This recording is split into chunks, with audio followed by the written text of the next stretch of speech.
যে জায়গাটা আছে এইখানটাই কিন্তু আজকে রাঙ্গুলি আয়ুর্বেদিকের একটা প্রাধান্যতা পেয়েছেন। যারা আজকে রাঙ্গুলি আয়ুর্বেদিকে এই প্রবলেম নিয়ে এসছেন, দীর্ঘ বছর কষ্ট পাচ্ছিলেন, একটা টাইম এসছে যখন জল খেলেও অ্যাসিড ফর্ম করছে। তার মানে শরীরে ইন্টারনাল পজিশনটা এতটাই ড্যামেজ হয়ে গেছে যে আমি ভাত তো খেতেই পারছি না, জল খেলেও অ্যাসিড হচ্ছে। তো সেই পর্যায় থেকে যারা রাঙ্গুলি আয়ুর্বেদিকে ট্রিটমেন্ট করেছেন তারা এক সপ্তাহ পরে, আমি বছরের কথা বলছি না, 7 দিন পরে তাদের বক্তব্য হচ্ছে এটাই যে স্যার এখন আমি জল খেতে পারছি, আমি খেতে পারছি। এইটাই আমার একটা টার্নিং পয়েন্ট। এবং তারপরে সেই পেশেন্ট কিন্তু সবাই সুস্থ আছেন। রাঙ্গুলি আয়ুর্বেদিকে এই একটা জায়গা যেখানে আসার পরে মানুষের প্রশ্ন একটাই, উত্তর একটাই, আমি ভালো আছি।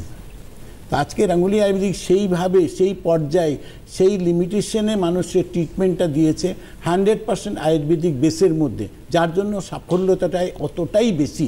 যতটা আপনি ভাবছেন, যতটা মানুষ এক্সপেক্ট করছে তার থেকেও বেশি সাফল্য তারা পাচ্ছে। পবনদা, একটা কথা